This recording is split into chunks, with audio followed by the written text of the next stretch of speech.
2020 жылдың 14-15 ақпан күндер аралығында Абай атындағы Қазақ ұлттық педагогикалық университетінде өнер, мәдениет және спорт институтының ұйымдастыруымен университеттің профессор-оқытушылар құрамы мен студенттері арасында денсаулық күні спартакиадасы өтті. Спартакиада өнер, мәдениет және спорт институтының мың бұралған бишілерінің орындауындағы ұлттық биімен ашылды.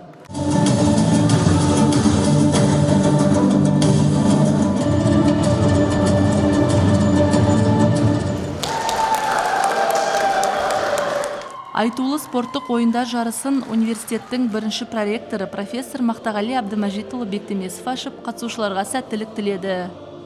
Құрметті спортқа, денсаулыққа жаны бар Абай атындағы Қазақ ұлттық педагогикалық университетінің оқытушылары мен қызметкерлері. Біздің қара шаңырағымыз алғаш күннен бастап алға қойған мақсатын осы күнге дейін ұстап келе жатыр. Ол осындағы жұмысшылардың, қызметкерлердің, оқытушылардың денсаулығы, тәні зор, білімі терең болу керек деген. 92 жыл толған университеттің әр жылда өзінің денсаулық күні жылы деп аталатын спартакиадасы бар еді. 2017 жылдан бастап әр жылдағы болатын денсаулық спартакиадасы жылына 2-3-4 еселеніп кетті. 2019-дан бастап біз әр ай сайын әр институттың күні ұйымдастырған денсаулық күнін жасап отырмыз. Бүгін өнер институты өзінің осы күнін бастап алып жатыр. 3 жылда біз 3 рет емес, одан есе 3 есе артып өтіп жатыр. Бұл біздерге тәніміздің, деніміздің саулығына зор үлес қосатынына сенімдіміз.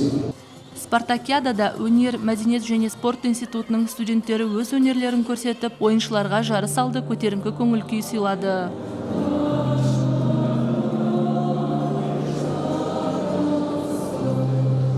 Спорттық жарысқа университеттің барлық институттарынан жасақталған командалар қатысып, үстел теннисі, шахмат, гір тасын көтеру, арқан тарту сияқты бірнеше ойын түрлері бойынша күш сынасты. 2 күнге созылған спартакиаданың қорытындысы бойынша Әділ қазылар алқасының шешімімен 3-ші орынға математика, физика және информатика институтының командасы ие болса, 2-ші орынға жаратылыстану және география институтының спорттық командасы табан тіреді. Ал жалпы есеп бойынша топты жарып, филология және көптілді білім беру институтының ойыншылары жүлделі 1-ші орынды қанжығаларына байлап, үздік команда атанды. Университеттің профессор-оқытушылар құрамы мен студенттері арасында өткен денсаулық күні спартакиадасына қатысқан барлық командалар арнайы алғыс хаттармен және қаржылай сыйақылармен марапатталды.